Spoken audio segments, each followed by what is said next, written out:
The transmission begins like most messages sent across light years. A child trying not to scare their parents. A promise that everything is fine. A little money attached to prove it. But the truth leaks through the formal language almost immediately. Their ship was boarded by Clantor-led pirates, and they only survived because one crew member, one human, treated a cargo bay like a battlefield. The kind of battlefield where the last thing anyone expects to remember is a smile. The sender is listed as the cargo freighter Dark Meridian, destination Nellen Core, Verak, homeworld. Recipient, a family address.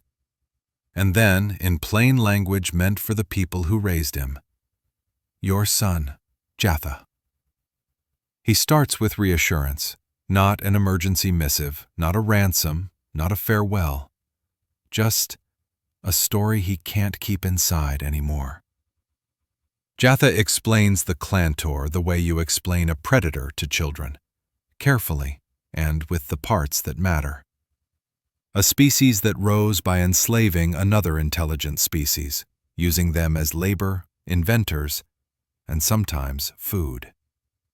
That history matters, because when the Clantor board your ship, you don't negotiate like you would with common thieves. You brace for cages, or worse. Then, Jatha introduces the real subject of the message, almost like he's apologizing for saying it out loud. A human, also called a Terran. Newcomers to space, yet already surrounded by rumor. Unkillable, obsessive pack bonders, self-sacrificing, and unnervingly predatory when cornered. Jatha admits he'd heard all of it. And he admits something worse. A lot of it seems true. The human on the Dark Meridian is a maintenance and cargo technician named Conrad McLaughlin. When he first came aboard, he didn't mix. He watched and listened quietly for days. Large for his species, yet he moved like a shadow, close enough to startle people who never heard him coming. At first, it felt wrong, like stalking. Later the crew realized what he was doing. Learning who disliked whom, what jokes were dangerous, what topics were taboo, so he wouldn't make enemies by accident. Jatha tries to describe humans scientifically, the way an alien would justify fear without admitting fear. Humans come from a death world, higher gravity than the galactic norm, so their bones and muscles are built denser, durable, heavy, hard to stop. And then he adds a detail that bothers him more than the pirates. On Earth, there's a small flying mammal that resembles the Verak species, a fruit bat. A coincidence of nature so close, it feels like a cosmic joke. Jatha clarifies, humans are not apex predators like the Rulothi, lion-like warriors, or the Clantor, mantis-like slavers. Humans are omnivores, which somehow makes them more unsettling, because omnivores don't specialize. They adapt. They eat what works. They survive what they must. And humans, according to Conrad, evolved in a world where they weren't the top of the food chain. So they didn't win by being born dangerous. They won by learning faster than danger could kill them. Conrad tells Jatha humans even built a scale for predators, 1 to 5. 1, pure prey. 5, apex predator, nothing hunts it. And humans rate themselves barely above a 2. Jatha is shocked. Conrad seems amused, because the rating isn't humility, it's a warning disguised as a joke. Humans don't win by teeth. They win by making teeth, then making better teeth to beat the old ones. Jatha describes another human weapon, language. Short phrases, idioms, used like mental triggers. Winging it, faking it until you make it.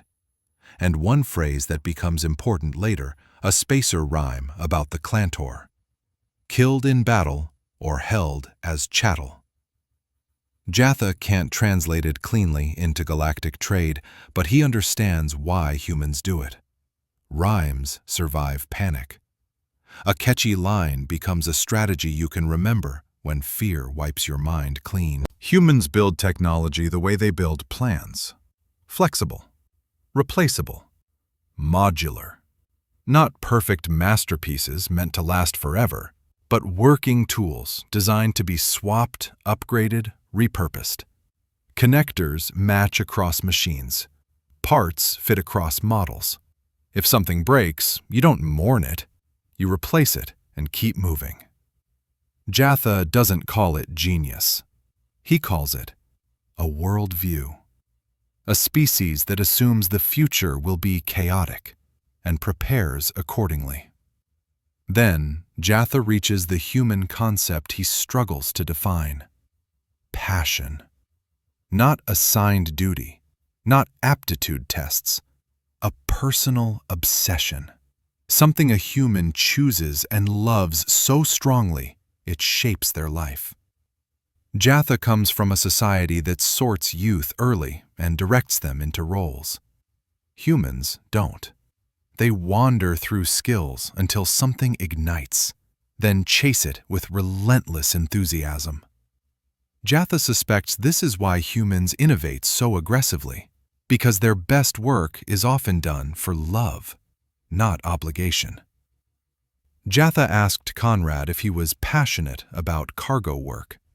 Conrad said no, just a good job that lets him travel and stay strong under low gravity. But Conrad always grinned when he stepped into the heavy exoskeletal movement interface. And when asked why, Conrad laughed and said he had a Hemi. Jatha doesn't understand the joke, but he understands the result. With Conrad in that suit, loading times nearly doubled. Profits rose. The captain was delighted. And that meant Conrad became valuable. Conrad refused to say what he was truly passionate about. He hinted it was something most of the galactic community wouldn't understand, and that sharing it might ruin relationships he'd built on the ship. Jatha respected that boundary. Then adds a line that lands like ice. He would soon learn what Conrad loved. He would see it, and he still wouldn't understand it. Only the effects. The dark meridian jumps into its destination system just outside the gravity threshold. Jatha plots the shortest route to port, skirting an asteroid field. It's approved. They follow protocol. And that's the trap. A Clantor raider waits in the rocks for ships that value efficiency over caution. The pirates clamp on while the freighter's engines are cut, not hunting prey for sport, but raiding for supplies and slaves. Boarding is fast, systematic, cruel. Crew are herded into a pressurized cargo bay. The pirates deliver their ultimatum.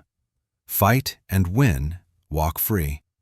Lose, and you go to the slave pits. The pirate crew is mostly predatory species, shock troops and enforcers, and they're led by two Clantor. One of them is an elder, larger, darker, armored by age until its shell resembles plating. Jatha knows immediately. They have nothing that can pierce it. Security is Rulofi, warrior felines. Rufarl, a blooded elder, and his trainee, Kiroth. Kiroth steps forward first, eager to earn his claws. He fights hard, fast strikes, bold angles, everything youth believes is enough. But his claws skitter across the elder Clantor's shell like fingernails on metal. The Clantor humors him for a heartbeat, then catches him, and ends him so brutally that Jatha can't describe it without feeling sick. Rufarl moves next, not because he expects victory, because slavery is worse than death. And then something happens that Jatha still can't reconcile. Conrad, still wearing the Hemi, extends one arm and stops the Rulothi elder like it's nothing. Conrad shakes his head and steps forward to take the fight himself. Rufarl doesn't argue.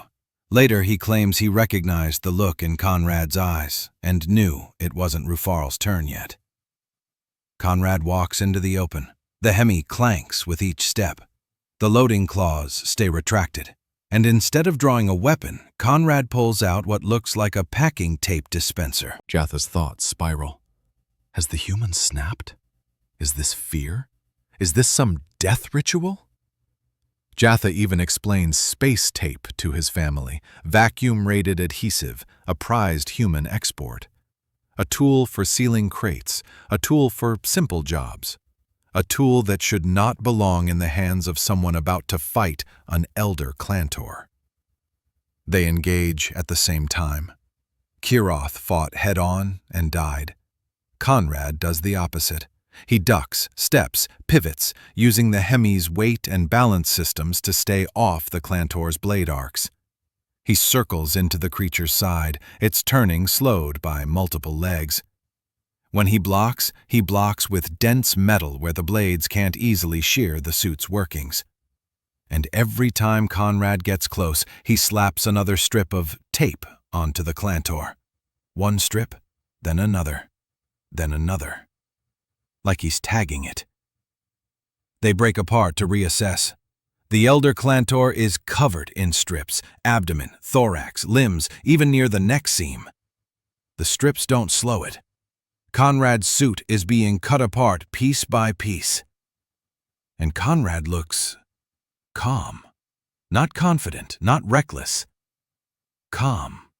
Like someone waiting for a timer to reach zero. Conrad drops the tape dispenser, pulls a small signaling device, and grins, open-mouthed, teeth bared, a predatory expression that makes the cargo bay feel smaller. Jatha realizes the truth in a flash. That wasn't packing tape. It was a human void welder system, adhesive strips containing reactive components and receiver antennas. Cut a strip, slap it on, and it waits for a signal. In normal use, it seals and repairs hull plating in vacuum, but this one has been modified. Not to weld, to cut. The elder Clantor surges forward. Conrad clicks the signal. Smoke, light, a burst of heat. When the cloud clears, the pirate leader is no longer a single body. It is fragments, burned shell. A stench so violent, Jatha nearly vomits. He refuses to describe the details, but he admits it's worse than what happened to Kiroth, because the Clantor didn't just die. It came apart. The second Clantor charges, smaller, younger, enraged. Conrad has seconds. He doesn't reach for the welder again. He deploys the Hemi's loading claws, blocks, ducks, clamps one blade arm, clamps the neck seam, and then does something insectoids can't do well. He stretches, levering pressure through joints not meant to bend. The neck fails. The younger Clantor drops. The rest of the pirates finally understand they're losing control. A reptilian attacker swings an electrostaff into the Hemi. Conrad strikes back with a closed claw, launching the attacker into its own crew like a battering ram. But the suit overloads. Sparks, stuttered movement. Conrad hits the emergency release and drops out of the exosuit as it dies.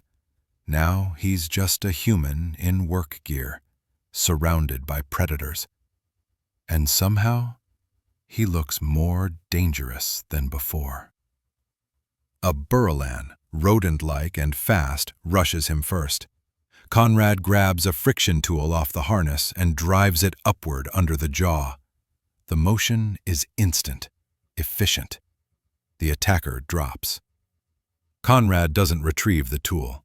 He backs away, already moving, already scanning for the next threat. Conrad is backpedaling now, nearing where Jatha stands frozen among the crew. Conrad pulls his belt free as he moves. He lashes the metal-capped end into a Sarek's enlarged eye, staggering it. Another pirate, bigger, mammalian, knuckles reinforced, swings heavy fists. and Jatha sees something he can barely describe. Conrad's movement style changes in layers, loose, rigid, loose again, like switching gears. He uses the belt as a barrier, redirects the arm, strikes once, then loops the belt behind the attacker's head. The loop snaps shut on the throat. The human steps behind, shoulders under the neck, and with one violent motion, breaks the spine. A wet crack echoes in the bay. A pirate dies from a garment meant to hold up pants. The remaining pirates hesitate, shocked, regrouping. Rufarl is no longer where Jatha last saw him. He has moved beside Conrad, one wounded pirate held by the throat, claws and teeth displayed. A blooded Rulothi warrior, and a human who has already killed their leaders. Conrad and Rufarl share a brief look, a nod between predators who understand the moment. Then Conrad speaks for the crew. Surrender or die. The pirates surrender. Later, under questioning, Conrad claims he was never a soldier. He learned to fight because he wanted to, because he enjoyed the exertion. The crew hears it as human strangeness, another cultural quirk. And maybe it is. But when the ship finally makes port, pirates captured, ship salvaged, Jatha realizes the detail that changes the whole story. Conrad wasn't just focused. He wasn't just brave. Conrad was smiling the entire time. The second transmission doesn't come from the young navigator. It comes from the ship's security chief, a Rulothi veteran, an old warrior in a role that's supposed to be quiet, administrative, almost ceremonial. A sheathed claw, the kind of title that sounds peaceful until you learn what it really means. Claws that can come back out. The header is formal. The destination is Ruloth II, the Rulothi homeworld. The recipient is a single name that carries the weight of an entire bloodline. First Claw Rachor, Nightmane Clanhead. There's an attachment listed too, a video file. And then the tone shifts from formal to urgent, the way it always does when pride and grief share the same throat. Rufarl opens with an apology for interrupting his clan leader with an unscheduled report. Then he immediately explains why he had to do it. The events aboard the Dark Meridian aren't just a shipboard incident. They're a matter of clan awareness, of future policy, of survival. And before he says anything else, before politics, before strategy, before the most uncomfortable admission of his life, he delivers the first blow. Kiroth is dead. The young blood assigned to him has fallen in battle. Rufarl doesn't soften it. He doesn't dress it up for comfort. He speaks like a warrior speaking to a war leader. Mourning and pride, both at once. Kiroth did not earn his blood claws, not officially, not by the strict rules of the right. But Rufarl makes a formal request anyway. Kiroth should be memorialized with full honors. Because his opponent was an elder Clantor, because Kiroth met an unstoppable foe without hesitation, with nothing but claws and fangs, and he fell the way a Rulothi is raised to fall, facing forward, refusing submission. Rufarl promises the details will come. But then he says something that reveals the true purpose of the message. Kiroth's death isn't the most important thing he needs to report. The most important thing is what killed the Clantor. The most important thing is what stood between the pirates and the rest of the crew. The most important thing is humanity. Rufarl admits that the Terrans have been monitored, judged, classified.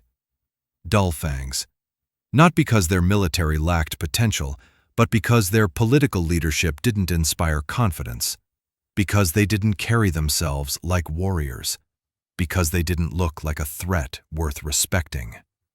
Worse, there was insult layered into that judgment. Humans had compared Rulothi to a creature from Earth, a Leonid, a word that sounded like mockery if you didn't know its meaning. The Rulothi took offense, refused association, dismissed every rumor as fantasy.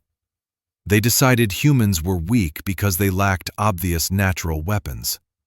Rufarl says plainly that this was a mistake, a severe misjudgment in scope and capability. And then he does something that would have been unthinkable for the Rufarl of the past. He begs his First Claw not to dismiss what he's about to say. He insists he hasn't gone senile. He insists he understands how strange this will sound, especially coming from him. And then he gives the conclusion first, the way a hunter might warn the pack before explaining the tracks. Humans may be worthy of being called Hunt Brothers. The story, he says, revolves around a single Terran civilian, Conrad McLaughlin. Not a soldier, not a Marine, not a clan champion. A civilian cargo technician. Conrad was hired roughly 1 standard year ago to the crew of the Dark Meridian. High recommendations, solid work ethic, good compatibility. Rufarl objected anyway, out of prejudice. He was overruled. Now Conrad is finishing his 4th tour. Rufarl admits the obvious first. The human's work ethic was real. The captain loved him because efficiency improved. When Conrad wasn't moving cargo, he was learning maintenance, anticipating problems, filling gaps in the ship's routine. Then Rufarl mentions the first sign that Conrad's civilian status didn't mean harmless. A meteorite strike left a crack in the outer hull. Conrad paid out of his own wages for new equipment. He ordered a human-made void welder, a tool designed for repairs and salvage in vacuum. That purchase triggered Rufarl's authority because all equipment and physical mail passed through security. Rufarl demanded to know why Conrad had bought unauthorized gear. Conrad explained. And after hearing the explanation, Rufarl did something that mattered more than he realized at the time. He quietly authorized the welder's use for emergencies only, logged it, and informed the captain. It was initiative, the kind of initiative Rufarl says would be praised in a Rulothi. And it earned Conrad the status of trusted crew. But Rufarl says it wasn't the work ethic that made him pay attention first. It was the mannerisms. There's an old saying across species, he notes. It takes a predator to catch a predator. Conrad carried himself like a predator without seeming to notice. In the food hall, he sat with his back to a wall, watching the room in silence, listening to every movement, like a concealed hunter before a pounce. He moved quietly, quiet enough to startle crewmates who never heard him approach. He walked with a low, wide gait that kept his balance even during ship maneuvers, despite the gravity being below his home norm. And always, always, he seemed to be studying, measuring, preparing. At first, Rufarl suspected sabotage, or hidden aggression. So he and Kirath monitored Conrad. Then the day came when Conrad finally approached a group of crewmates to talk. Rufarl and Kirath readied themselves for a fight. No fight came. In minutes, Conrad integrated like he'd always belonged there. He flowed from group to group. He bridged tensions between people who didn't normally mingle. He even became friendly with the ship's navigator, Jatha, the curious young Vurok. Rufarl confesses what he thought at the time, that Conrad might be mimicking social behavior like a hunting lure, the way a predator imitates prey calls to draw victims close. So he sent Kirath to approach the human and learn what he could. What Kiroth discovered changed everything. Conrad wasn't watching to attack. He was watching to join. He used predator instincts and hunting discipline not to stalk bodies, but to navigate social order, to become part of the pack without triggering fear. Kiroth became a regular dining partner.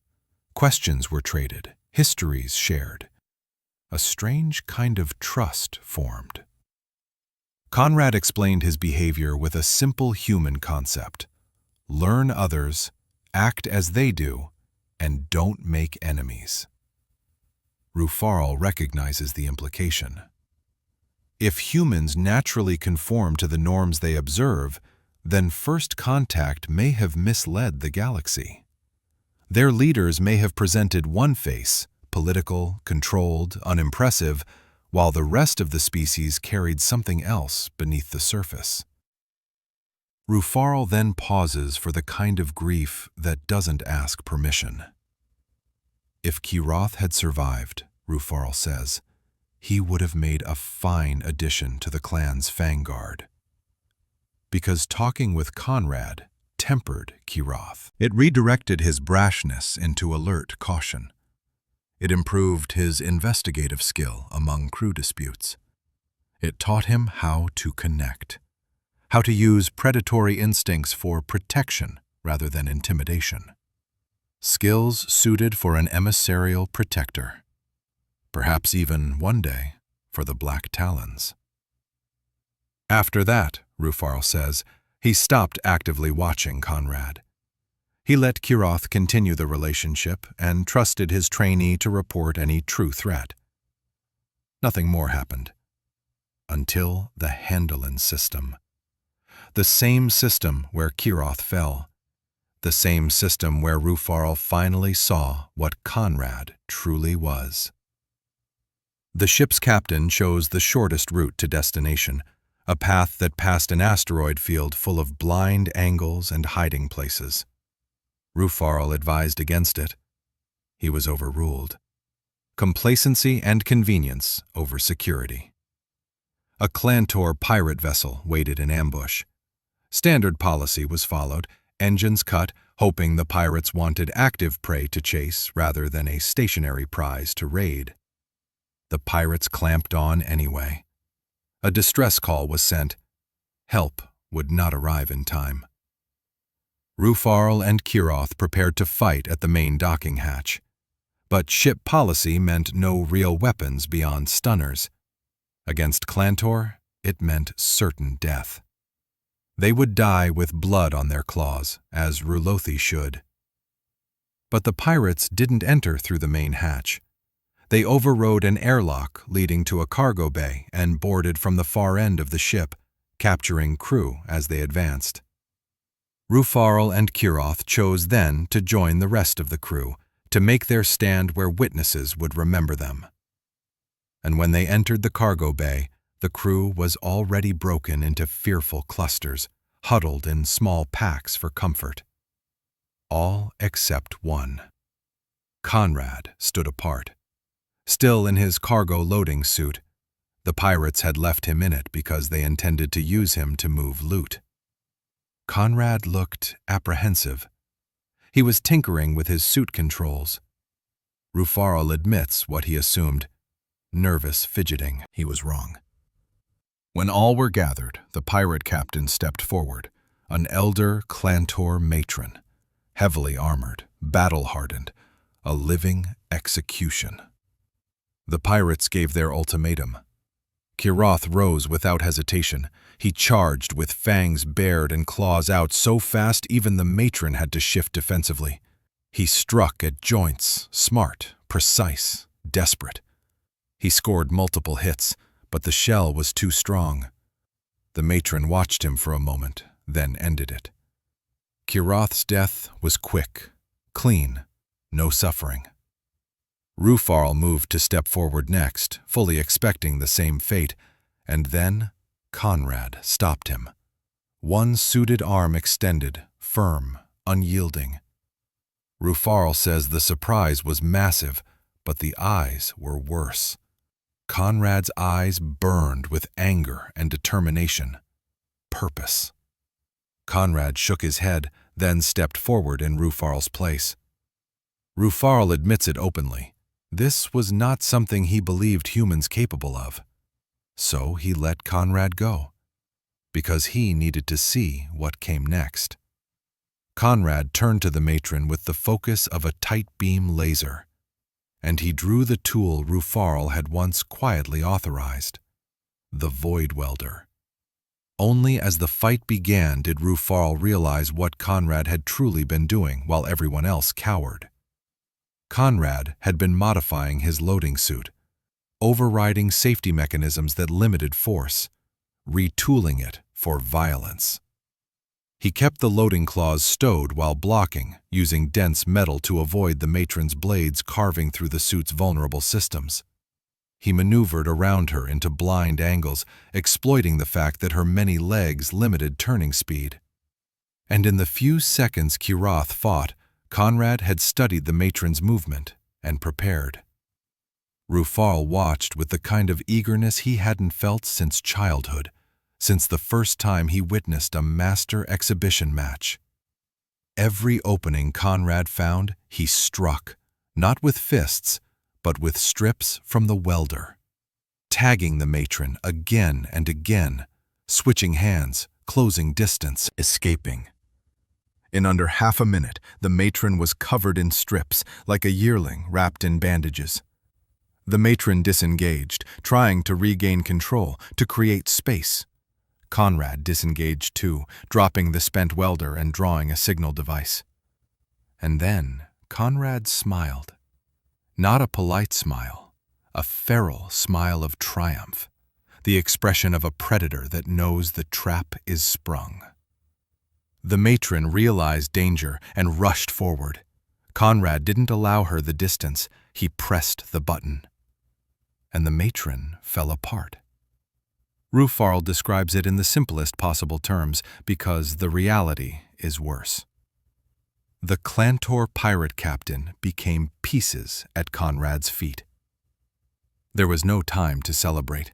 A younger Clantor, likely her spawn, charged the instant she died. Conrad deployed the loading claws and pulled it apart like a cub pulling petals from a flower. Then the fight stopped being a duel and became a brawl. A Sereth, apparently a slave tender, came in with an electro staff. Conrad met the attack head-on. The staff disabled the loading suit, but the Sereth paid for that small victory with its life. Its body slammed into the pirate group with enough force to topple them like tinder beneath a falling log. The few still standing surged forward together. Now that the pirates had broken the rules of single combat, Rufarl felt obligated to assist. But Conrad didn't need rescuing.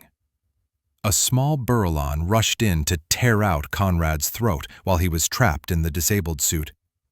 Conrad was already out and moving. The Burlon received a sharp tool through the jaw into the brain instead of flesh. 2 more pirates followed. A Sarek came too close without guarding itself and had its eye destroyed by a metal-capped sash, Conrad's own belt, used like a weapon. It staggered into Rufarl's reach and was captured. The last active pirate, a Corlean primate, tried to pummel Conrad into the deck plates. Conrad moved like a trained hunter working the flanks of a larger beast. He controlled distance, controlled angles, controlled contact. His hands moved with precision. Rufarl compares to a master of the hidden claw. Conrad defended, then controlled, then immobilized. He closed the sash around the Corlean's throat and snapped the neck. Then he stood ready for the next attack. None came. Rufarl arrived fully with the captured Sarek and took position beside Conrad. The pirates, who had come to enslave, were now the ones cowering.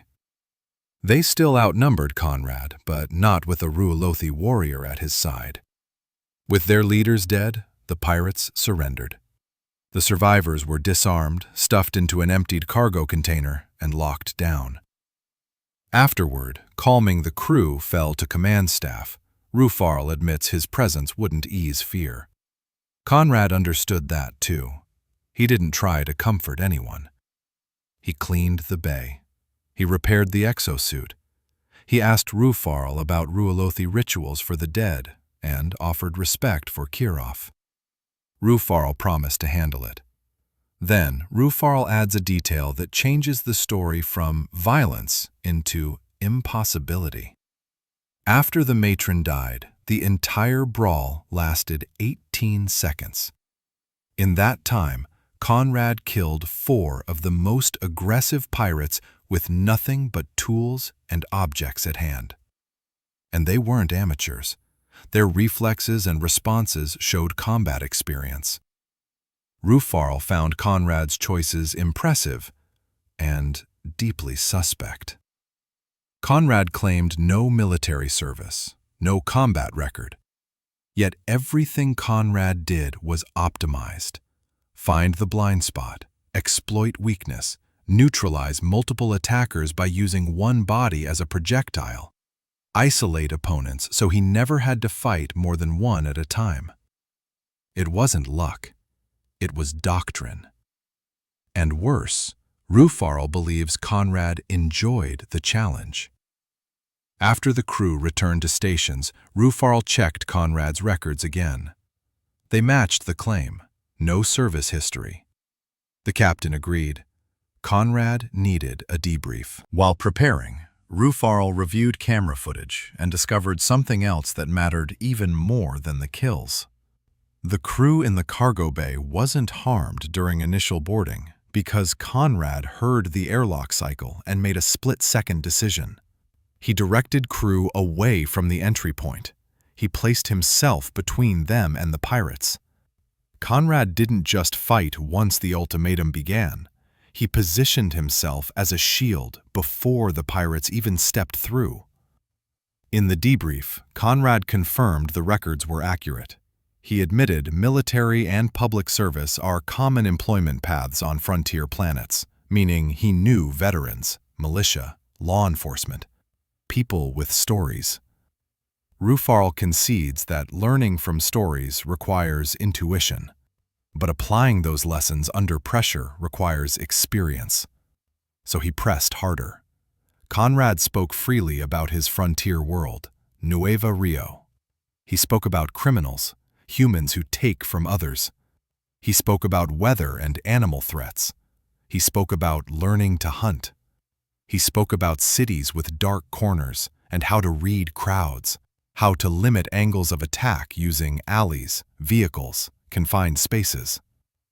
Then Conrad spoke about his mentor, his own sheathed claw, a teacher, a school he found as a young teen, the human equivalent of a youngblood. Conrad studied personal combat there for 14 Terran years. He learned awareness, defense, weapons, and, most importantly, how to turn anything at hand into advantage. He learned how to manage hostile crowds, how to prevent being surrounded, how to move people to safer positions. He called it shark attack training. Conrad claimed martial arts study is common. Many humans learn some form, even if they don't pursue it deeply. Rufarl's reaction isn't disbelief, it's alarm at the scale. Because, he says, there isn't one human system of combat. There are hundreds. Born from different regions on Earth, expanded across colonies, evolving even now. Some designed to counter armor, some designed for weapons, some designed around firearms retention in close combat.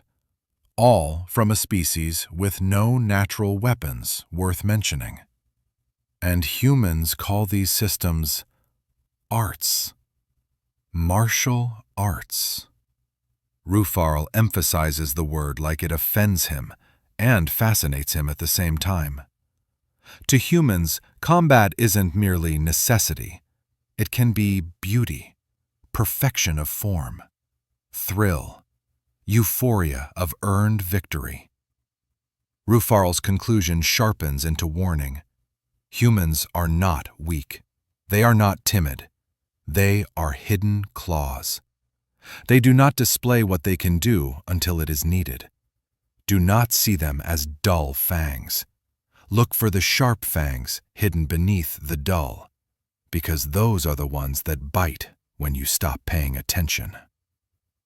If the troubles Conrad described are common across human territory, then many humans, veterans or not, are equivalent to blooded warriors. Competition is ingrained. If bitten, they bite back harder. And if that mindset ever fully takes hold in human politics, Rufarl admits he can barely imagine the destruction it could unleash when provoked. The captain ended the interview once satisfied that ship operations could continue. Salvage and bounties would cover damage to the exosuit from unauthorized combat use. Conrad returned to duty. Rufarl had no objections. In the week that followed, Rufarl continued speaking with Conrad, much like he had once instructed Kiroth to do. Because now, Rufarl wanted to understand. Conrad offered something unexpected. He would ask permission to invite Rufarl to his school, to meet his mentor. And during those talks, one final misunderstanding was corrected. Leonid was never meant as an insult. It came from lion, an Earth apex predator, king of the jungle, a symbol of royalty and loyalty. It wasn't disrespect. It was awe. On first contact, humans saw Rulothi and thought of a creature they learned long ago to respect and fear. To a warrior culture, Rufarl admits, there may be no greater honor. Then Rufarl reveals what he's already done, because the attachment exists for a reason. He used his authority to grant Conrad the mantle of blood claws, a visual marker of achievement and respect meant to signal to any Rulothi, this human is an ally worthy of regard. To support this decision, Rufarl did two things. First, he attached the video record of the cargo bay incident so the First Claw can see the truth, not just hear it. Second, he prepared and shipped the head of the Clantor matron, cleaned, preserved, sent for Kiroth's family halls. Not as a trophy of ego, but as proof of vengeance. Solace that Kiroth died honorably and was avenged. Finally, Rufarl makes a personal request. He asks that the bestowing of the mantle be given a proper ceremony in Nighthall, a formal meeting, a chance for the First Claw to see Conrad, and by extension humanity, through Rufarl's eyes. By then, Rufarl hopes he will have visited a human world, met Conrad's mentor, and returned with first-hand understanding. It would also allow Rufarl to present himself for judgment of duties, face to face. And then he makes the political recommendation he knows will cause friction. Rufarl believes humans are worthy partners. He recommends opening relations on equal footing, friendly channels, mutual respect. He expects the council to resist, so he proposes the Night Mains begin it anyway. If no one else will take advantage of the opportunity, the clan should. He anticipates suspicion that this might be an attempt to reclaim authority, so he denies it directly. Rachel's challenge for position was worthy. The victory was pure. The First Claw title belongs to Rachel. Rufarl has sheathed his claws as directed, and unlike others, he does not see the role of sheathed claw as shame.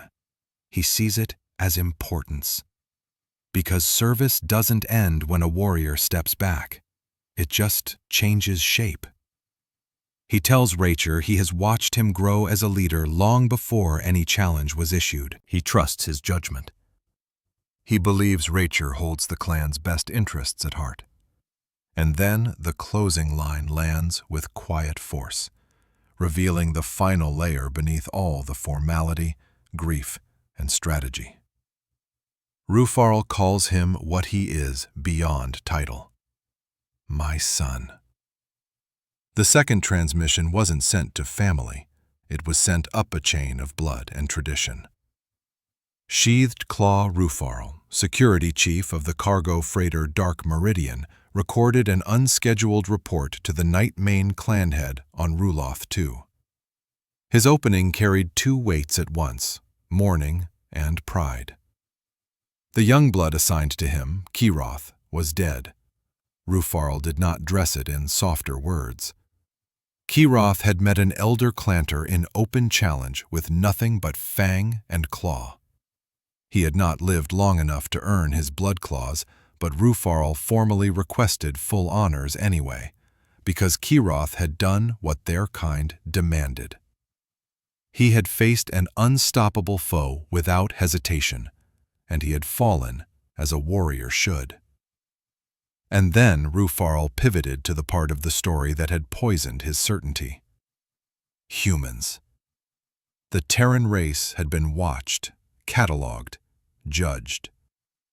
Rulothi society had stamped them as dull fangs, dangerous perhaps in numbers, but unimpressive in spirit. Their politicians, their diplomats, their first impressions had not inspired confidence. Worse, the Terrans had called the Rulothi Leonids, and the clans had taken it as insult, refusing contact as a matter of pride. Rufarl admitted on record that the refusal had been a mistake, because a single human civilian had shattered the classification.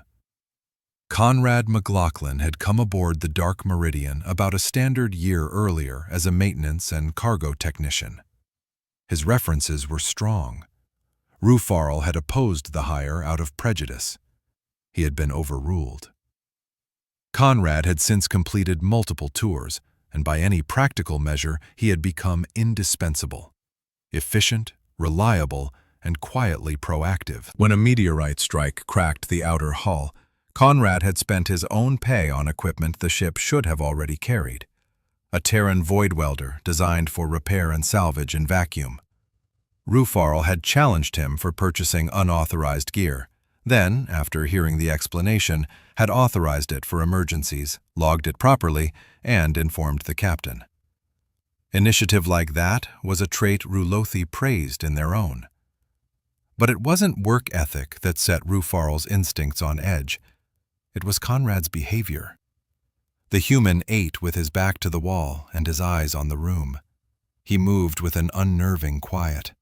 He walked with a low, balanced gait that never seemed thrown off by ship maneuvers or off-norm gravity. He watched people the way predators watched terrain, calm, patient, always measuring. Rufarl and Kiroth had monitored him for months, expecting a threat. And then, one day, Conrad simply joined the crew. He slipped into conversations as if he'd always belonged there.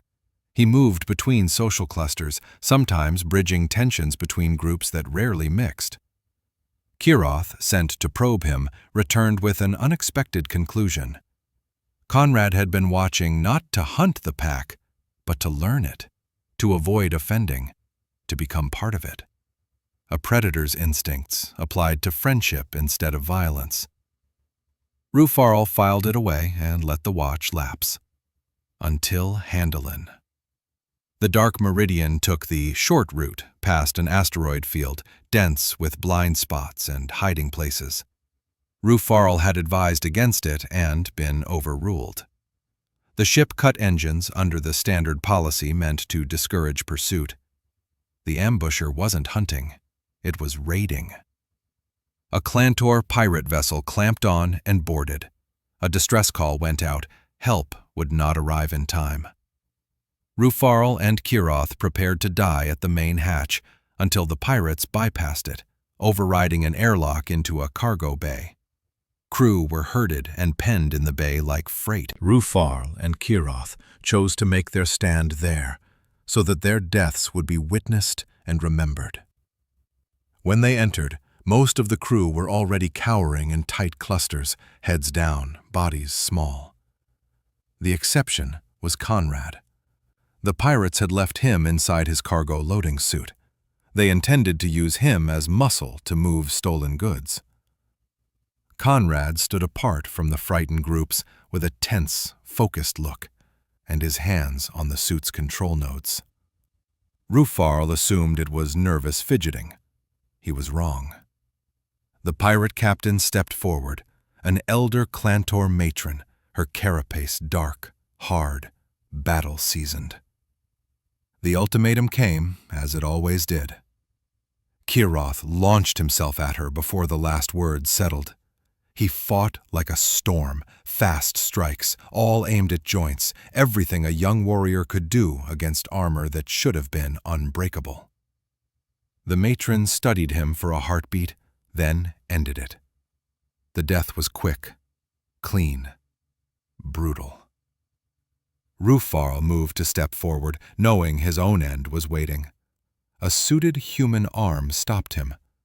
Conrad held him in place, firmly, impossibly steady. And when Rufarl looked into Conrad's face, he saw something he had not believed humans possessed. Eyes burning with anger and purpose, not panic. Conrad shook his head once and stepped forward. He focused on the matron like a laser. He drew the void welder from his belt and advanced. Only then did Rufarl notice the other detail.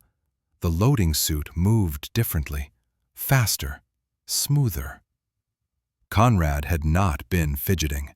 He had been retooling, overriding limiters, stripping safety constraints that prevented the suit from applying lethal force. The fight lasted less than a minute, but it changed Rufarl's understanding of the universe. Conrad didn't try to meet the matron head-on. He flowed to her flanks, into angles her multi-legged frame could not pivot fast enough to protect. He blocked her blade arms with dense suit plating, keeping his own loading claws stowed to protect the mechanisms. And every time he had a fraction of space, he slapped another strip of the welder's material onto her armor. Abdomen, thorax, limbs, neck joint, layering her in adhesive bands until she looked wrapped in field bandages. When the matron disengaged to create distance, Conrad withdrew with her. He dropped the spent tool, raised a small signal device, and smiled. Not a grin of comfort, a feral smile of certainty.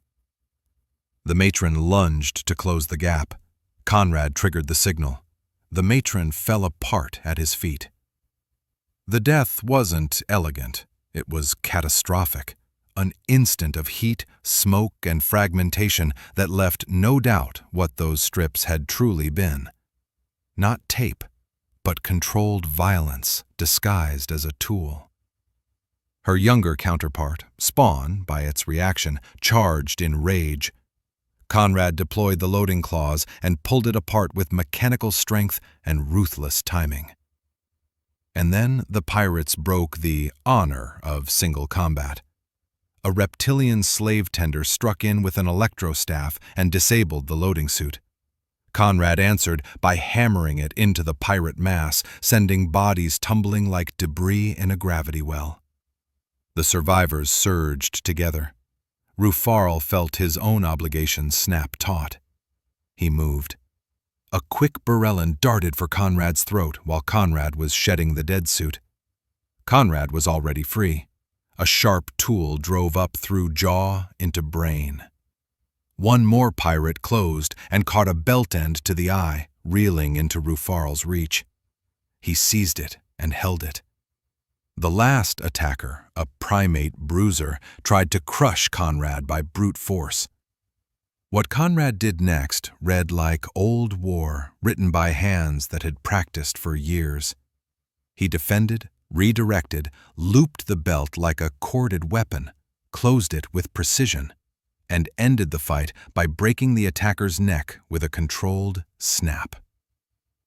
The entire brawl after the matron's death lasted seconds. When the surviving pirates saw Conrad standing with Rufarl beside him, claws bared, teeth visible, eyes locked, they understood the math. They surrendered. The crew was shaken into silence. Pirates were stripped of gear and locked into an emptied cargo container. The command crew restored order. Conrad cleaned the bay and repaired what he could of the suit. He even asked about Rulothi's death rituals, showing respect to Kiroth in the only way he knew how. But Rufal's unease only grew. These weren't the movements of an amateur. Conrad had found blind spots instantly. He'd exploited structural weakness in a younger Clantor. He'd used one enemy to knock down others, then stretched the fight into isolated engagements where numbers meant less. It was battlecraft. Yet Conrad's record said he had never served in a military. Rufal dug into the logs.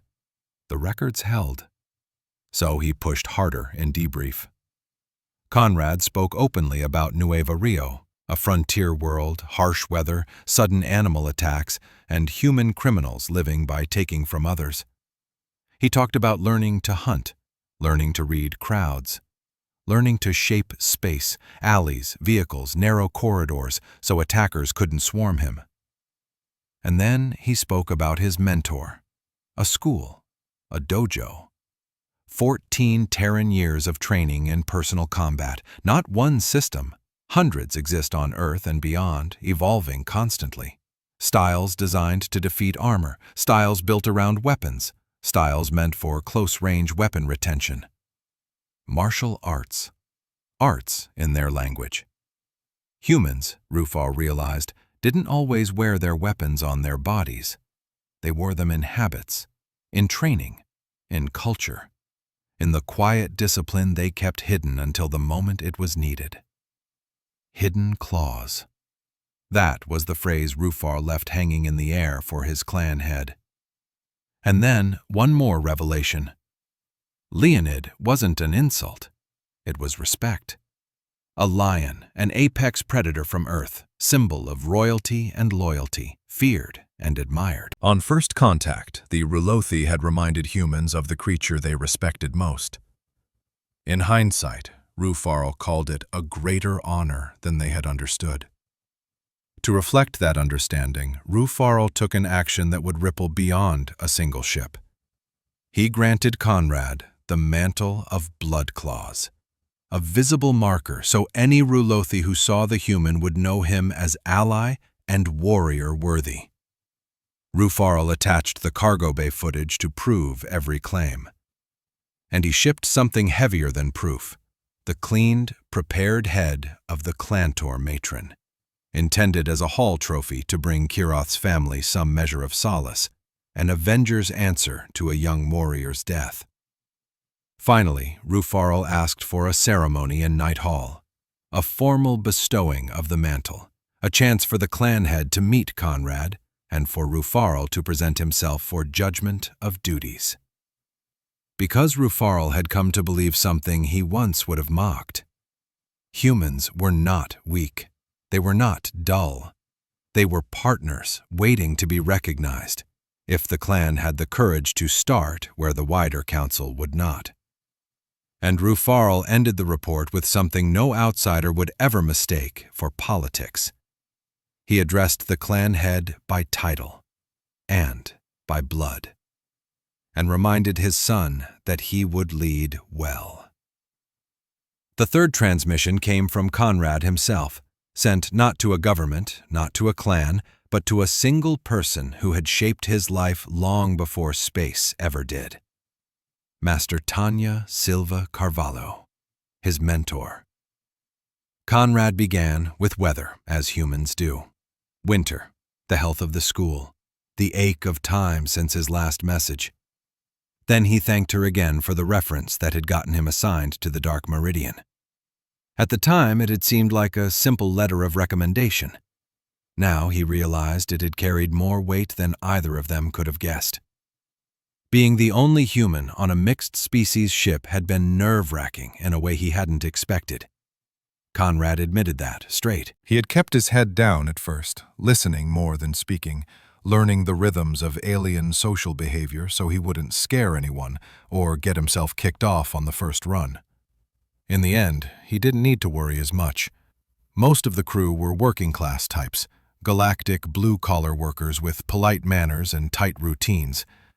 If he didn't act aggressive, they didn't treat him as a threat. It made integration easier once he finally stepped into conversations. The talk was universal. Work, family, politics, small gripes. It comforted Conrad more than he expected to learn that most intelligent beings, no matter where they lived, worried about the same things. He became friends with the ship's navigator, a Vara named Jatha, curious, always asking questions about Earth, Nueva Rios, and humanity. Conrad told Master Silva about the day he showed Jatha a picture of a fruit bat and how the alien had gone pale at the resemblance. The galaxy, apparently, liked to repeat shapes. The most surprising connection, though, came from security. The Rulothi, big warrior cats who wanted nothing to do with humanity, didn't fit Conrad's expectation of who would approach him. And yet, Kiroth did. At first, the young Rulothi asked about ordinary things. Then the question sharpened: history, wars, battles, conflict. An aspiring warrior trying to learn from any source, even one his people didn't respect. Conrad recognized the probing for what it was: testing, measuring, looking for cracks. But Kiroth was also earnest, curious, fun. Over time, conversation became routine. Conrad pieced together fragments of Rulothi life through comparison. Kiroth was on a journey of finding, apprenticed to an older warrior to discover what he was capable of. Rufarl, the security chief, carried the title Sheathed Claw, which felt like something between retirement and sacred duty, something Kiroth accidentally revealed, then refused to explain. Conrad didn't push. He didn't want to spoil what felt like an improbable friendship. Work aboard the Dark Meridian stayed steady. Port, unload, load, paperwork, jump prep, preventative maintenance, repeat. On most worlds, there wasn't even enough attraction for shore leave. Only major planets or tourist stops justified the delay. Conrad found the galactic approach to logistics both impressive and baffling, rearranging smaller cargo in transit for efficiency, but refusing to carry basic emergency tools because policies said shipyard repairs were the proper method. That stubborn perfection had forced Conrad's hand earlier in the tour. A micrometeorite strike had cracked the hull. Instead of immediate repair capability, the plan had been to limp to port. Conrad had bought a Terran void welder out of pocket, because that's what you do on a frontier world when the universe doesn't care about procedure. They almost hadn't let him keep it. Rufarl had ultimately pushed approval through, logging it as emergency-only equipment. Conrad admitted to Master Silva that the whole episode still annoyed him. Humanity had used these tools for generations. The idea of flying without repair gear felt insane. The bright spot in Conrad's daily routine was the exosuit. The cargo rig, an exoskeletal movement interface, was a kind of industrial muscle. It amplified strength through servos and hydraulics, but with limiters to prevent damage to hull or cargo. In galactic standard gravity, humans looked almost supernatural inside one. Conrad even raced a gantry operator once, safely, with empty containers, just to see who could move faster. He lost by a hair and enjoyed every second. Then came the day that changed everything. Pirates. Conrad still sounded half disbelieving when he described it, like someone recounting a thing he thought only happened in bad movies. A Clantor-led crew, giant praying mantis predators with sword arms and shells like armor, boarded the Dark Meridian mid-transit. Conrad had been in the cargo bay where they came through. The ship's engines cut. Loud clanging echoed through the hull. No one down in cargo knew what it meant until Conrad heard the faint cycling of a personnel airlock and recognized the sound from an old space opera. He moved before anyone else understood. He herded crewmates away from the airlock toward stacked crates, trying to gain distance and shape space. There wasn't time to hide. There wasn't time to run. When the Clantor finally emerged, Conrad froze, mind blank, body locked. And yet not moving seemed to match what the pirates expected. Instead of slaughter, they posted guards with electrostaffs and began sweeping the ship, gathering crew and herding them back into the bay. Conrad admitted, awkwardly, sheepishly, that he'd pocketed one of those electrostaffs later during cleanup and immediately wondered if that made him a smuggler. He also wondered if anyone reviewed recordings. Then he forced himself back on track. The pirates weren't the hand it over kind. They were the enslave you and maybe eat you kind. Conrad remembered a spacer phrase he'd heard about Clantor: killed in battle or held as chattel. Conrad decided he wasn't going to be eaten without a fight. So while the pirates gathered everyone, he worked inside the exo-rig. Slowly, carefully, he altered the safety limiters hardwired into the suit. The guards noticed, considered interfering, decided it wasn't their problem. Ambivalence and complacency, Conrad noted, were killers. He checked what tools he had.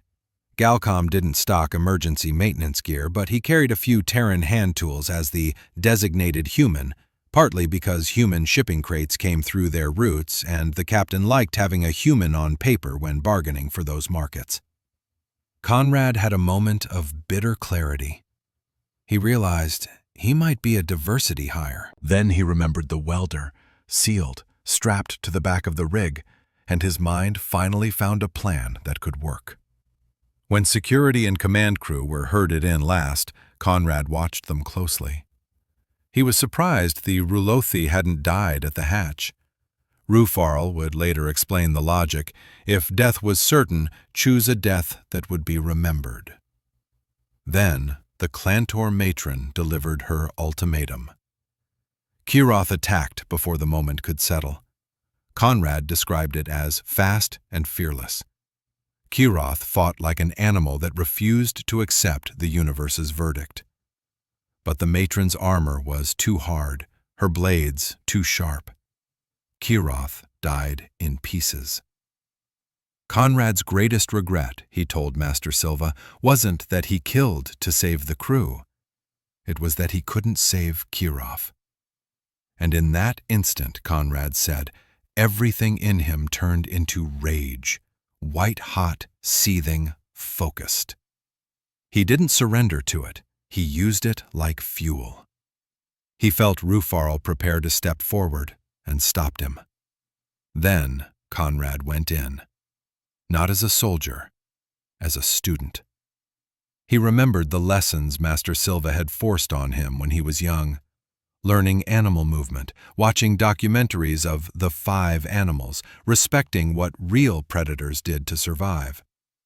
Conrad realized those videos had taught him something crucial for this moment. Mantis-like creatures were lethal from the front, but slow to respond to flanks and rear. So he fought the matron like a human fighting a machine, by refusing to stand where it was strongest. He dodged and shifted, keeping to angles. He blocked blade strikes with the dense metal of the rig's armored components. And every time he could, he slapped a strip of cutting agent from the void welder onto her carapace. Strip after strip after strip. He needed her to break off first, because if he disengaged, she would cut him down mid-turn. So he stayed in, stayed moving, stayed just out of reach, letting the suit absorb what it could, while he layered her in the tools he'd brought. Eventually, she changed tactics and disengaged to reset distance. Conrad backed up further, creating space. Then he raised the clicker, his signal device, and he knew he had her. He admitted he grinned like something feral. He saw fear flicker in the matron, because some body language transcended species.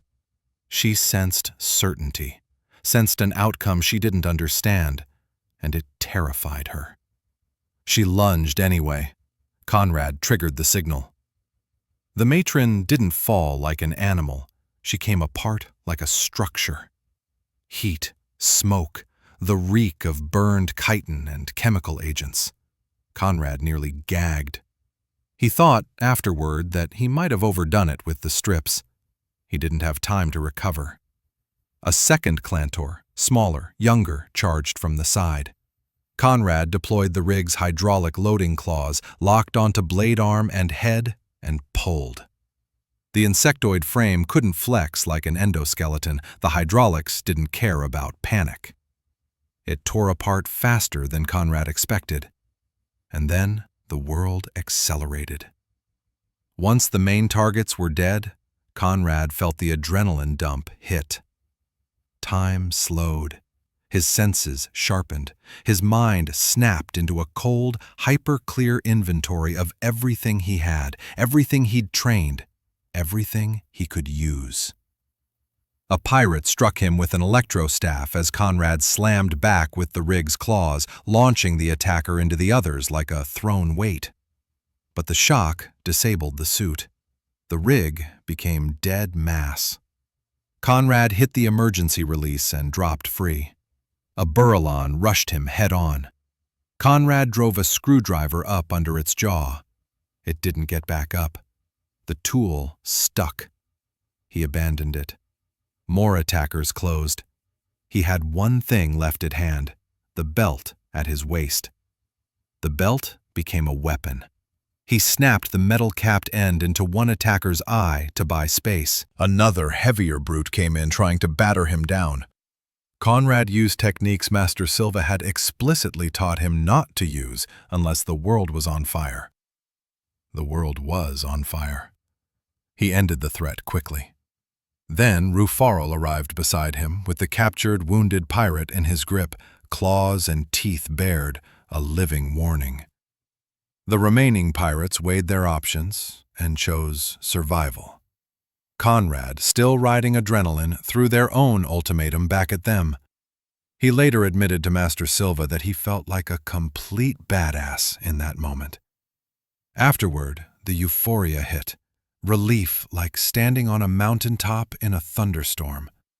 A mountain that, unfortunately, was made of bodies. A small mountain, but enough. He realized he'd been grinning the entire time. The aftermath was quieter and worse. The surviving pirates were locked into cargo containers, one for the living, one for the dead. Rufarl promised he would handle Kiroth's rights in the Rulothi way, sparing Conrad from fumbling through alien grief. But the rest of the crew wouldn't look at him. Not directly. Not comfortably. It wasn't hatred, exactly. It was fear. The sudden realization that the quiet human in the cargo bay contained something violent and capable, something they didn't have a category for. Only Jatha, Rufarl, and the captain treated him like he was still a person. The captain cared mostly about delays and profit. The debrief ended quickly once he was satisfied Conrad would keep working. Rufarl stayed. He had questions. He wanted to know if Conrad had lied about military experience. Conrad told the truth. No military record, but plenty of frontier reality. He explained Nueva Rios, ranching world, hunting as a necessity, danger as weather and wildlife and human criminals alike. He explained how cities taught him to read crowds and shape space. He explained the dojo and the culture of militia, veterans, and public service in colonies. Rufarl listened differently after that. He asked to keep talking, the way Kiroth had. Conrad said yes. He even considered inviting Rufarl to the dojo when their route brought them near home. He wondered if certain Terran texts, old war treatises, old histories, had been translated into Galactic Standard, because he suspected Rufarl would devour them. And then came a gift that felt like a weight. Rufarl gave Conrad a mantle of the blood claws, a black hip cape with a red border and markings that recorded achievements. It marked Conrad as an ally, worthy of respect in Rulothi eyes. Conrad didn't fully understand the politics of it. He only knew Rufarl didn't do things without reason. The message ended where it began, with Master Silva. Conrad admitted the last days had opened his eyes. He finally understood the harshness of drills, the insistence on humility, the discipline that kept skill from turning into arrogance. He remembered being a kid in a dark place after his family moved, angry, acting out, headed for the wrong people and the wrong life. And he thanked her for stepping in, for teaching him not to quit on himself, for fighting for him long before he ever fought for anyone else. And, at the very end, he asked, half joking, half afraid, that she not beat him senseless when he finally came home.